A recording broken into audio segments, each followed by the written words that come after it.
Hey you guys, so today I'm going to ask you guys to do something. Don't worry, it's something extreme, it's nothing that hard. It's actually really easy and you don't even have to do it if you don't want to.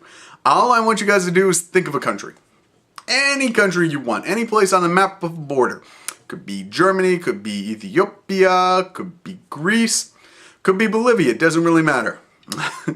Hopefully you've all thought of a country. Let's say this country has 90% of its population no longer trusting the government. 90%. That's a pretty big number. It's got 40% of its wealth.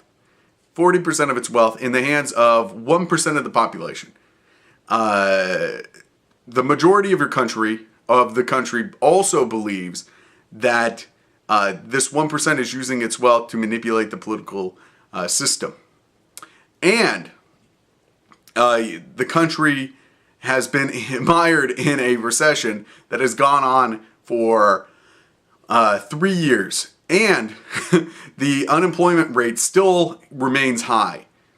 The population also believes that the recession or the economic circumstances that they find themselves in are not going to improve anytime soon. We're not even done yet. The country also has record high deficits and is mired in multiple military engagements around the world. Okay? Now, I'm going to ask you guys a question. Do you think that this nation, this country, is stable? It's a pretty simple question. And the way I answer it is that is not a stable regime. That is a regime in serious jeopardy. And is one that's got major problems that have very few answers. And it's just a very hard situation for that country. Now, of course, I assume most of you caught on, these are U.S. statistics. These are statistics for the United States of America. Now, that's incredibly upsetting because, you know, I love our country. I love America. For those of you that don't know, I'm American, and those are very upsetting numbers. You know, in political science, which, you know, I'm a major of, which is about as worth as much as the piece of paper it's printed on. Those numbers are devastating. Those are doomsday numbers. I mean, those are numbers where you get as much ammunition, as much water together as you can, because that country, you're not going to make it out anytime soon. Those are bad numbers, okay? Now, what's really upsetting about it is that it follows this line of thought that one of my professors once brought up. Well, let me put it this way. Usually when a nation goes through this, you know, has major problems like this, the general populace goes through a number of steps to basically fix the problem in their minds or to find some way out of it. The first step is that they end up basically blaming themselves for the problem. They say, well, maybe I should have gotten an extra degree. I need to work more jobs. I need to work harder, you know. Kind of like that. There's a couple times when the guy in the jungle, the book, uses that line, I need to work harder. I'll work harder. And basically that's what the general population does. You know, they work harder. They try harder to work within the system to fix the problem. Well, in the United States, you know, people have worked harder. If you look at the statistics, we've already kind of gone through that phase. And then what ends up happening is the general population, if that did not fix the problem, ends up basically going to their politicians and saying, hey, you messed up. We're going to put in another politician. Well, we've done that too. We've kicked out the ruling party, I think, for the last few cycles. And nothing's really changed. If you listen to the people, the earlier statistic about the population and how much think, you know, the future is going to be brighter pretty soon, it's devastating. You know, the majority does not believe that. So once the population has, you know, kicked out enough politicians and they don't think that that's going to fix the problem, what happens next? They take to the streets. That's what they do. They end up basically holding up cardboard signs and they say, shit is fucked up, okay? That's what's going on right now. You know, it's been going on actually for a little bit, and we're just entering, I guess, stage 3. If stage 1, you know, you try to fix it, You blame yourself. Stage 2, you blame the politicians. Stage 3, you basically say the politicians aren't going to fix it. I've got to fix it. So we're on stage 3. And we're just in the beginnings of it. And now stage 3 usually goes one of two ways. It either goes the way where the politicians recognize the problems that the citizens are facing and they end up changing it, or shit gets violent quick. Tiananmen Square comes to mind. I mean, it stuff like that starts to happen. Now, we're not at that phase yet. We're not at, the beginnings of phase 4, if you want to put it that way. We're on phase 3. And that's important. Phase 3 is, the population just starts taking to the streets and the politicians try peacefully breaking them up. It's the great peaceful fights. It's where populations without guns end up fighting police without guns. It's basically where we're at. Then what happens is everybody gets guns, basically, in phase 4. Okay? So it's an incredibly dangerous phase to be in because there's really only one place to go if stuff doesn't improve. And I think the problem that we're facing is that in China, what ended up happening is the economy ended up improving, so the Tiananmen Square movement didn't have the ability really to gain control. And also, we're kind of comparing apples to oranges.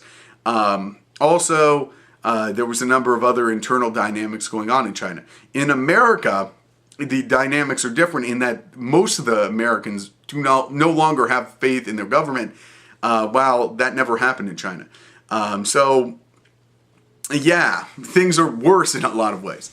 The key thing that I think is important to note is that the attempts to clear these streets, and if you've been watching the news, there was an attempt to basically clear out Occupy Wall Street and multiple cities, but most importantly in Wall Street, they basically went in and they removed all their tents.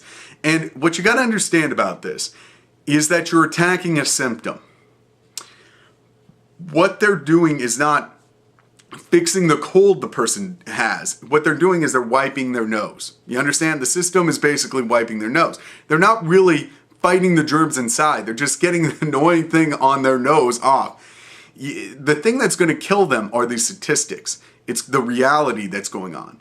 And, they can clear these streets as much as they want, but unless the system ends up fixing itself or some miracle happens in the economy, things are going to get bad quick. Because this is the fundamental truth about this, is that you can clear the streets as much as you want. These people these people live here. They're going to occupy where they're at. You understand what I'm saying? It doesn't matter if you clear them out, because if the system continues to be bad and they continue to have this distrust for the government and the corporations that they think are manipulating it, they're going to protest or they're going to end up fighting. It's unavoidable unless you change the system or the system ends up improving dramatically. Those are your options. And I know I just said that like 3 different ways, but I think it's important to try to get the message across. And it's just a devastating reality. I honestly didn't think we'd find ourselves here. I honestly thought the economy would improve like a year into the recession. I thought, by 2009 we'd be out of it. I was completely wrong. And it's incredibly upsetting that we find ourselves in this reality. I think that in a lot of ways, it's hard to figure out a solution. And I wish I could come here and I could tell you, hey, well, what we need to do is this, this, and this. I don't have that. In total honesty, it's really hard to see how we're going to get ourselves out of this. I have great faith in, the American population, which rightly or wrongly, you can judge that. But, if you look at the political answers, what do we got? We got Keynesian economics. Well, that just ends up sending money basically to China, right? And then we got, trickle down. Trickle down has not trickled down since the 1980s, if you look at the numbers. It's hard for me seeing a way for this to work. It's that simple. I mean, in many ways, it makes me really hope that if the Republicans end up getting elected, they'll end up fixing the system. But then I look at their candidates, and I'm just discouraged. I know this is turning into kind of a more political analysis, but I think it's important to note this. Obama, nobody really believes Obama's going to fix the system. So we turn over to the Republicans, and what do we got? We got a bunch of people that are basically saying we need to continue to basically do what we're doing, except we're going to cut taxes. Now, we've cut taxes multiple times, and it hasn't really created a economic spur. Ever since Reagan, basically, it hasn't seemed to work. It doesn't seem to work. And I don't know. I mean, the last part, I'm not 100% on, and I'm going to make it clear, maybe it has worked. I'll leave that one up. And I don't really want to get into an argument about that. But it's hard to see how we're going to get out of this. It really is. Now, if you think we can, that's great. Put it in comment below. I guess what I'm saying is I have little faith that either economic policy by the political establishment is really going to fix the system, and I have little faith that anything really is going to save us, because what do we do anymore? You know, we don't really have a manufacturing base. We don't really have a way out, and I think that that's why the population's upset, is because they don't see a way out of this, and they're desperate. And I think that the other aspect of it is, before I end this video, I just want to mention, a lot of people say that our country's not as bad off as other ones. That's completely true. We live in a wonderful country with lots of things going for us. You know, we got food. You know, babies aren't starving off in the streets as much as in other nations. Sure. But what's important to remember is that oftentimes when a nation goes through a transitional period, when they enter into a phase like this, it's not often that the country is really poor. It's often that the nation has reached some level of economic certainty, and then that certainty disappears. In other words, they're chugging along at a good economic thing with a slight climb, and then it collapses. That's when you see problems. When shit's always been bad, the population doesn't get nearly as angry as when shit used to be good and now it's bad. Okay? So, I mean, and if you want an example, the United States revolution took place when the United States population was actually had some of the better conditions of the world, frankly, in comparison to Europe. The general population actually had a pretty good life in comparison to most Europeans, and that's just kind of a fact. You can look it up if you want, and you can look at other revolutions. Well, I guess that's the U.S. example, but that's it. Subscribe, comment, rate. I'm sorry to leave it on such a depressing note, but it is kind of a depressing situation. Anyway, that's it. Bye.